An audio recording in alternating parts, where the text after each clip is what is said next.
नमस्कार। साल 1853 था जब दुनिया के इतिहास में एक घटना पहली बार घट रही थी। जगह थी अवध, मुद्दा था राम मंदिर और घटना थी हिंदू मुस्लिम कम्युनल राइट्स। अवध में उस वक्त आखिरी नवाब वाजिद शाह का शासन था और 14 हिंदू सांप्रदायिक अखाड़ों में से एक निर्मोही अखाड़े ने पहली बार खुले रूप से राम जन्मभूमि मंदिर पर अपने हक की मांग की थी। उनकी इस मांग से अवध का माहौल बिगड़ गया और वहां दुनिया के इतिहास में पहली बार हिंदू और मुसलमानों के बीच सांप्रदायिक दंगे हो गए। इस घटना के लगभग 150 साल बाद तक भी श्री राम जन्मभूमि मंदिर के हक की लड़ाई के लिए बहुत सी घटनाएं घटती रहीं। बहुत से लोगों को इसमें अपनी जान गंवानी पड़ी, लेकिन गुजरात का गोधरा कांड, भागलपुर के दंगे, मुंबई 1993 ब्लास्ट, बाबरी डेमोलिटेशन और लाल कृष्ण आडवाणी की रथ यात्रा ऐसे कुछ इंसिडेंट्स रहे जिनके गवाह हम में से ज्यादातर लोग खुद बने। 492 सालों तक चला राम मंदिर का ये विवाद दुनिया के सबसे लंबे विवादों में से एक रहा। आजाद भारत में लगभग 70 सालों तक ये मुद्दा कोर्ट में चला, जिसमें 10 लाख से ज्यादा पन्ने स्कैन करने पड़े और भारत के सबसे बड़े न्यायालय सुप्रीम कोर्ट ऑफ इंडिया का ये दूसरा सबसे बड़ा केस रहा, जिसकी हियरिंग 40 दिनों तक चली। और सबसे बड़ी बात, भगवान श्री राम ने कोर्ट में अपना केस खुद लड़ा। अवध यानी अयोध्या, जहां भगवान श्री राम जन्मस्थल मंदिर का निर्माण उनके सुपुत्र कुश ने करवाया, जिसके बाद उनकी 44 पीढ़ियों ने वहां राज किया। 5th BC में उज्जैन के राजा विक्रमादित्य ने अवध का दौरा किया, जहां उन्होंने जर्जर हो रहे इन मंदिरों की हालत देखकर इनका पुनः निर्माण करवाया और उसके बाद अगले 1500 सालों तक यहां भगवान विष्णु के 7वें अवतार भगवान राम की ही पूजा की जाती रही। लेकिन अप्रैल 1526 में वो दिन आया जब बाबर के कदम भारत की धरती पर पड़े।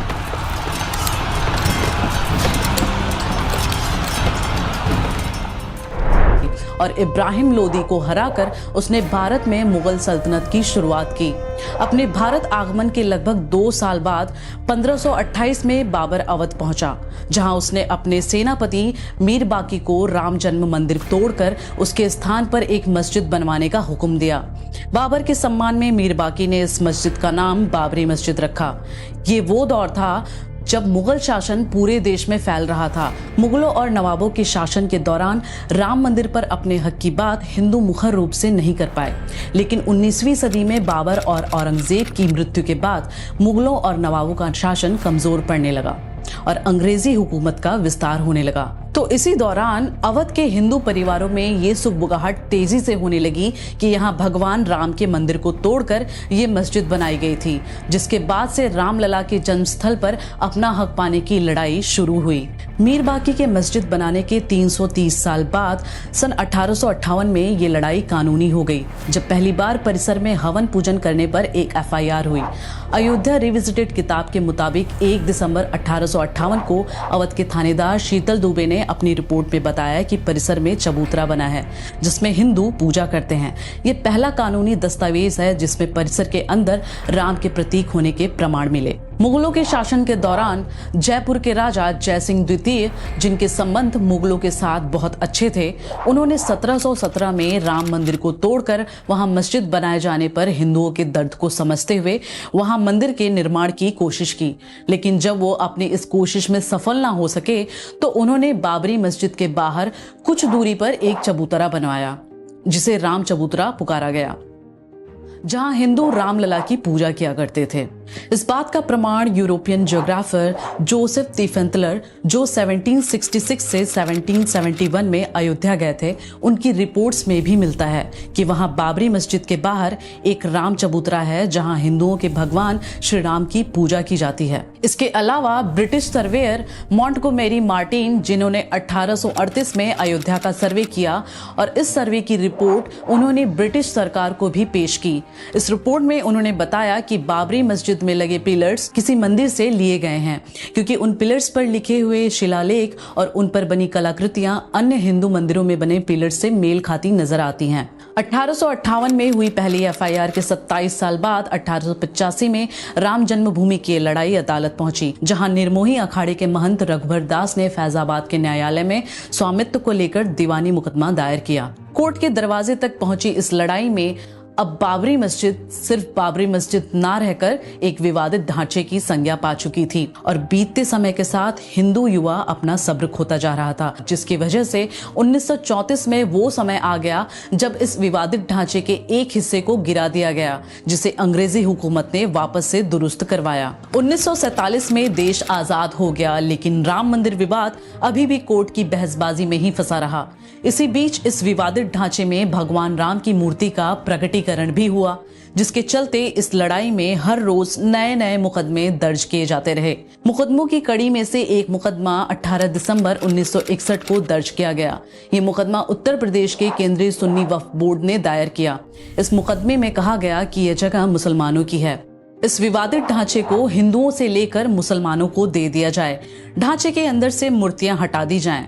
केंद्रीय सुन्नी वक्फ बोर्ड के मुकदमे के 28 साल बाद 1989 में वो वक्त आ गया जब फैजाबाद की जिला अदालत में रामलला ने पहली बार राम जन्मभूमि पर मालिकाना हक का दावा किया।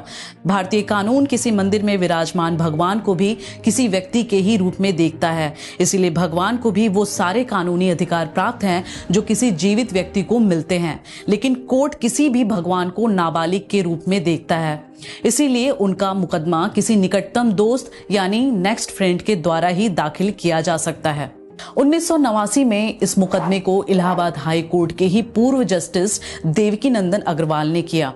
बाद में राम जन्मभूमि विवाद मामले का ये अहम केस बना, जिसको आधार बनाकर इलाहाबाद हाई कोर्ट ने 30 सितंबर 2010 को राम जन्मभूमि को 3 बराबर हिस्सों में बांटने का आदेश सुनाया, जिसके अनुसार एक हिस्सा रामलला का जहां रामलला विराजमान थे, दूसरा हिस्सा निर्मोही अखाड़ा का और तीसरा हिस्सा सुन्नी सेंट्रल वक्फ बोर्ड को दिया। लेकिन इलाहाबाद हाई कोर्ट के इस फैसले को सुप्रीम कोर्ट में चुनौती दी गई, जिसके बाद 2011 में सुप्रीम कोर्ट ने इलाहाबाद हाई कोर्ट के फैसले पर रोक लगा दी। सुप्रीम कोर्ट में 40 दिनों तक इतिहास के कई एविडेंस पर तीखी बहस हुई, जिसके बाद 9 नवंबर 2019 को 134 साल से चली आ रही इस कानूनी लड़ाई में अंतिम फैसला आया, जिसमें सर्वोच्च न्यायालय ने संबंधित स्थल को श्री राम जन्मभूमि माना और 2.77 एकड़ भूमि रामलला के स्वामित्व की मानी। वहीं निर्मोही अखाड़ा और सुन्नी वक्फ बोर्ड के दावे को खारिज कर दिया गया। इसके साथ ही कोर्ट ने निर्देश दिया कि मंदिर निर्माण के लिए केंद्र सरकार 3 महीने में ट्रस्ट बनाए और ट्रस्ट निर्मोही अखाड़े के एक प्रतिनिधि को शामिल करे।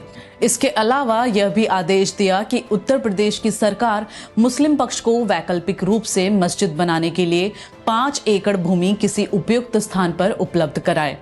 सुप्रीम कोर्ट के इस फैसले से दशकों से चली आ रही लंबी कानूनी लड़ाई समाप्त हो गई। 5 फरवरी 2020 को प्रधानमंत्री नरेंद्र मोदी ने अयोध्या में मंदिर निर्माण के लिए राम जन्मभूमि तीर्थ क्षेत्र ट्रस्ट की घोषणा की और ठीक 6 महीने बाद 5 अगस्त 2020 को अयोध्या में राम मंदिर की आधारशिला रखी गई। 22 जनवरी 2024 को मंदिर में भगवान राम की प्राण प्रतिष्ठा हुई, जिसमें पीएम मोदी शामिल हुए। ये पल हर हिंदू के हृदय के लिए सुकून भरा था, क्योंकि जिस मंदिर के लिए 500 सालों तक अनेकों हिंदुओं ने अपनी जान की कुर्बानी दी, उस मंदिर को बनते देखने का सौभाग्य हमारी पीढ़ी को प्राप्त हो रहा है। 18,000 करोड़ की लागत से 360 खंभों पर बनने वाले इस 161 फीट ऊंचे अयोध्या राम मंदिर के वास्तुकार चंद्रकांत सोमपुरा हैं। 2.77 एकड़ की कुल जमीन में से 70 एकड़ के एरिया पर इस मंदिर के स्ट्रक्चर का निर्माण किया गया है, जिसकी कुल लंबाई 380 फीट और चौड़ाई 250 फीट है, जिसका निर्माण भारत के L&T लिमिटेड कंपनी के द्वारा इंडियन नागरा कंस्ट्रक्शन स्टाइल में फ्री ऑफ कॉस्ट किया गया है। इस मंदिर में टीक वुड से बने गोल्ड प्लेटेड 44 दरवाजे हैं। इस मंदिर की इमारत के निर्माण में किसी भी मेटल जैसे लोहे या स्टील का इस्तेमाल नहीं किया गया है। इसके निर्माण के लिए केवल पत्थरों का इस्तेमाल किया गया है, जिससे समय के साथ इस मंदिर के ढांचे पर हवा या नमी का कोई असर ना पड़ सके और मंदिर की इमारत ज्यादा से ज्यादा समय तक सही रह सके। राम मंदिर की एस्टिमेटेड एज 2500 वर्ष बताई जा रही है। आज के एपिसोड में इतना ही। अगले एपिसोड में फिर किसी नए किस्से के साथ हाजिर होंगे। तब तक के लिए शुक्रिया। अगर एपिसोड अच्छा लगा हो तो आप लाइक, शेयर और सब्सक्राइब कर सकते हैं। आपका लाइक हमें और बेहतर बनने के लिए मोटिवेट करता है। या आप अपनी पसंद का कोई प्रोग्राम चाहते हैं तो आप हमें कमेंट करके बता सकते हैं या आप हमें मेल भी कर सकते हैं।